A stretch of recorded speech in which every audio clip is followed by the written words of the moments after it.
Hi and welcome back to another video, and an exciting video for me because I'm going to be starting the gravel bike build. And we've got the bike in question just by here.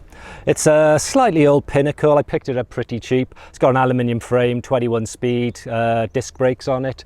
And I'm going to be stripping all of that off essentially and just keeping the frame. We're going to be running full Shimano GRX 11 speed on it. We're going to keep the hydraulic disc brakes. And yeah, I'm going to call this cheap bike to super gravel bike conversion. I'm not sure that's an actual phrase, but I'm going to coin it anyway. Essentially, I'm aiming to build a bike into something worth about £2,000 if you were to buy it new. And I reckon I can do all that for under 700 quid. Maybe, I'm going to try, it's possible. But yeah, first thing we got to do is strip the bike down because I'm travelling back to the UK tomorrow. I don't want to take the whole bike with me, it takes up a lot of room in the van. So yeah, let's crack on with that, strip it down.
Okay then, so I think what we'll do next is to pop the forks out and we'll tackle the bottom bracket with the bike on the floor. Might give me a little bit more leverage. Let's try.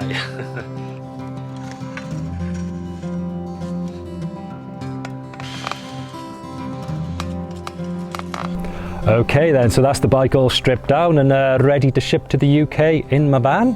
All I got to do next is get that bottom bracket off and then strip all the paint off the frame and decide whether it's going to be polished or painted. So I'm going to leave this bit here for now and I'll see you all in the UK. Ciao for now. Okay then, so I'm back ready for stage 2 of the gravel bike build, and if you can't tell by the amount of layers I'm actually wearing now, then I am actually back in the UK. But I've had a bit of progress since you last saw me, obviously apart from moving back to the UK. We managed to get the bottom bracket out by way of a bench vise, so stuck the tool in a bench vise and rotated the frame using that for leverage to get the bloody thing out because it was really stiff. And the other bit of progress was I was looking for somebody to bead blast the frame so that I could, you know, paint it and do it a bit easier. But when looking for a bead blaster, I actually realised that the guy also does powder coating as well. And if I pan around... Can we see it? Can we see it? Oh, there you are. You can see a little bit. Let's go a little closer and I'll show you what I mean. Okay, so there she is in all her glory. I've gone for a nice subtle shade of green because I think it blends in a little bit nicer with the environments that I'm going to be riding through because it is a gravel bike after all. And as you can see, I've mocked the forks into place. I'm trying to avoid Chinese stuff if I can, but I think forks just make sense. They're really cheap and good quality. Okay, so for now I've just mocked the forks into position just so we can get a nice look at them. But the first job is to get those out, cut down the steerer tube, get it back in and fitted properly, and then we can fit it into the bike stand better. Okay, so I chopped down the steerer tube. I've left a little bit of a gap, of course, so you cut it a little bit more than you need just so it sits inside, and then you can pop one of these things in, do it all flush, and yeah, get it all working. Let's crack on. Shit, I don't care.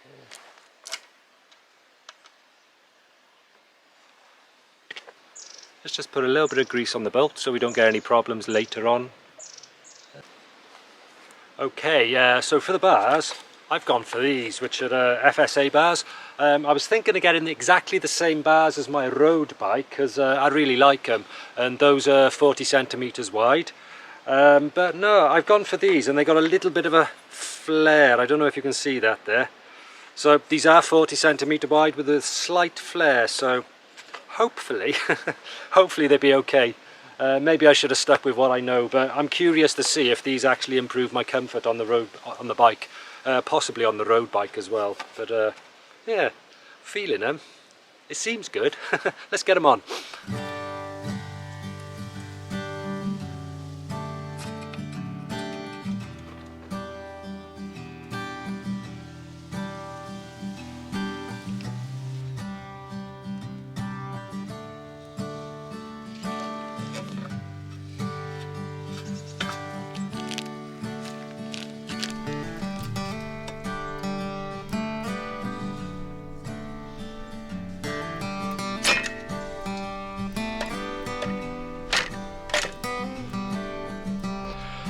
Okay, so I've hit a wall. You always have a little bit of a problem when you're building these bikes, especially when you don't work on them all the time, so you lack that knowledge base. But I wasn't expecting this problem. Let's come and see what I found. So let's go in nice and close. So you can see there that the bottom bracket is in, fits nicely, and we started to fit the chain ring and that. But on this side, this doesn't go on enough, so basically this part of the spindle isn't protruding enough.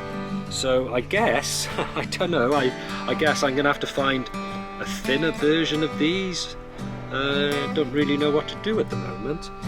So yeah. Okay, so I think what I'm gonna have to do is go see the local bike shop, because they got more knowledge than I have and they can point me in the right direction. Tell me where I'm going wrong. Tell me if I can even fit a GRX onto here, because it had a square taper bottom bracket as standard. I have done this sort of conversion in the past, but maybe it doesn't work with the GRX one. I hope it does. I really want to fit it.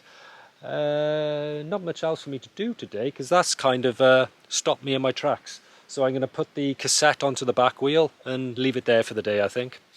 Oh well. So when you're watching me putting these parts on the bike, I think it's a good time to explain that when I do assemble the bike, I'm literally greasing everything. So every single bolt, every single spindle, it's all receiving a little bit of treatment to save me a little bit of work down the line. Be that a little bit of grease or a little bit of thread lock. It depends on what the part is to what goes on there. But it's a very, very important part of the bike build for me. And yeah, it's difficult to film, I don't always show it, but trust me, I am doing it.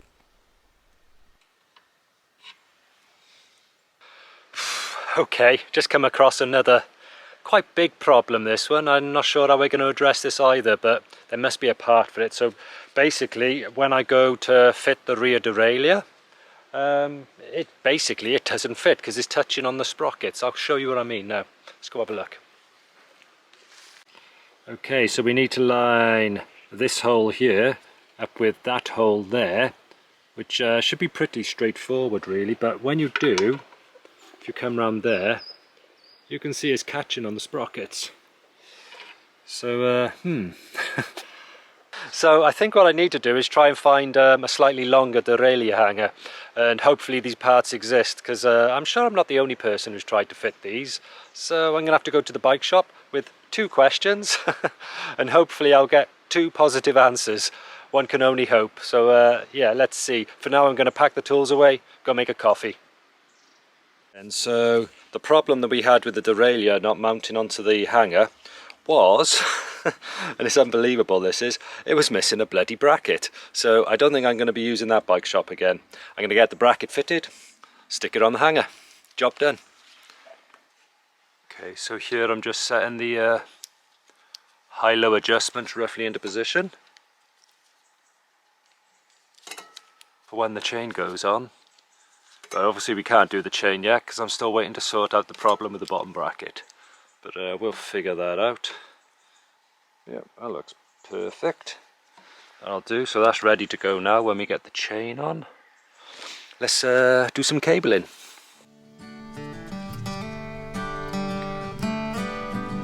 Of all the pain in the ass ways of doing it. Took me ages to work this out.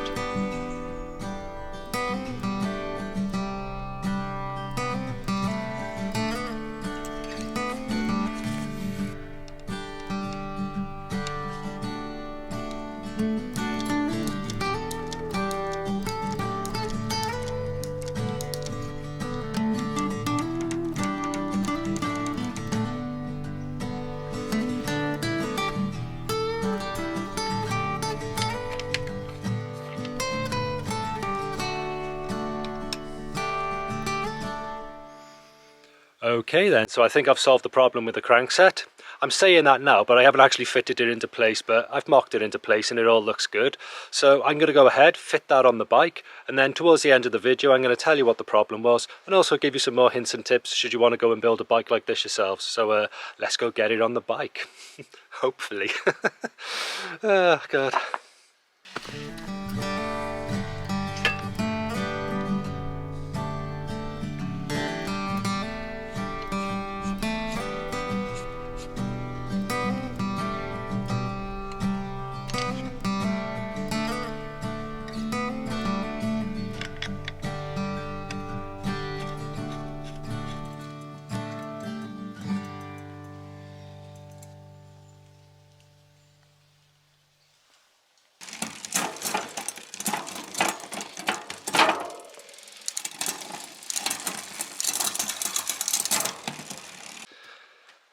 Okay, so amazingly the gears are working absolutely perfectly. Haven't had to adjust them at all. Even the high and low stops seem to be perfect, so I'm well happy with that. Next, I got to get these brake hoses that I fitted back off the bike because I can't get the banjos for about another 3 weeks. So instead I've managed to get hold of some genuine Shimano cables with the banjos already fitted. The banjos essentially fit onto the calipers. So yeah, I've got those. I'm going to fit them on and let's get the brakes running. We're almost there. This is great.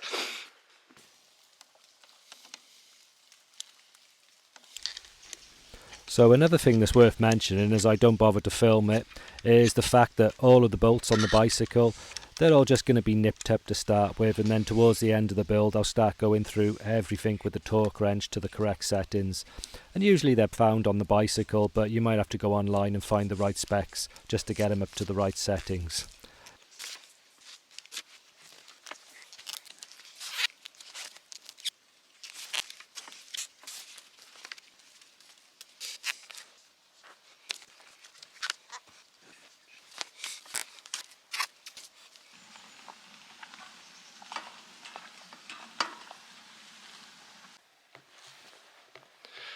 Wow, so it was minus 7.5 when I woke up here this morning.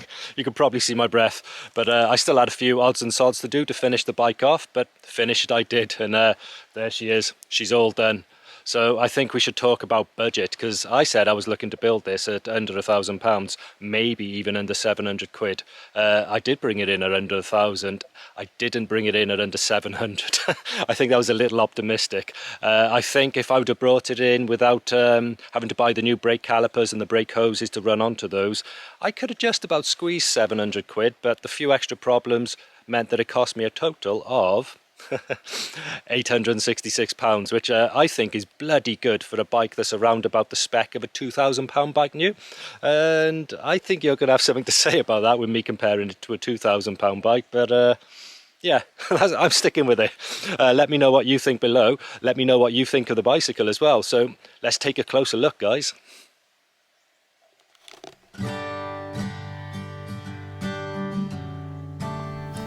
So at this point in the movie, whilst editing the film, I did actually notice that the brake hose had come away from the frame. The clips are a bit shit and I totally didn't notice while I was filming the actual footage. So I'm going to look at a better solution of fitting them in the future.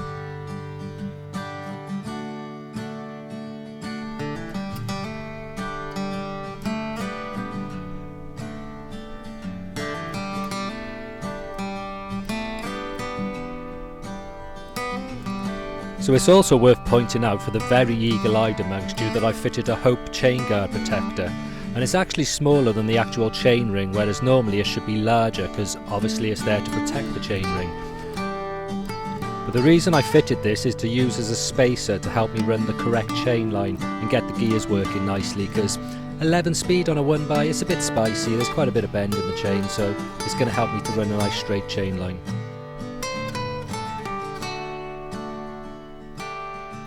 So then, you've seen what she looks like. Hope you like the bike. And I think it might be fun at this point just to show you a few pictures of before, because you can see in these pictures she's had a bit of a hard life. Here I was transporting kayaking equipment back and forth my workplace. I generally use her for shopping, but I'm not going to take pictures of it as a shopping bike. That just looks a bit sad. But yeah, you can see that she's had a bit of a tough life and she's ready for some fun in the sun on the gravel now. And as for the weight, She's come in at 11.4 kilos, which I don't think is too bad. I'm quite happy with that. And I also said, I remember now, I said I was going to give you guys some tips. So let's give you some tips about what I did wrong on the build and hopefully mistakes you can avoid when you're doing a similar build. So I said I was going to give you a couple of tips, and my first tip is going to be to check the width of your bottom bracket area before you buy your crankset. They come in two standards, 68mm, which is a road bike standard, 73mm, which is a mountain bike standard, and I've got the mountain bike standard and I bought a road bike standard crankset, which wasn't very good. So yeah, you just want to check the width of it before you actually purchase your crankset. The second tip then is going to be to check the boat circle diameter, because this is important, this bit. I've gone for a 104 BCD, which gives me a good range of chain rings. I've gone for a 42 tuff chain ring, but if I'd have gone for the 96 or the 94 BCD, which is more mountain bike sizing, you get tiny little chain rings, and it's going to be crap on the road. So you want to check that the BCD you go for is suitable for the chain rings that you go for. You could just make your life easier and bypass all this and stick with the original square taper bottom bracket, which makes life a lot easier, but they're a little bit heavy, so I wanted to go for the Hollowtech with the external bearings. So yeah, there's a couple of tips that'll help you guys if you come to do a similar build in the future. So as they say on YouTube, if you like this video and you want to see a little bit more content like this, maybe a little bit more of me, then please like and subscribe. And I'll see you on the next video. Ciao for now. Ciao.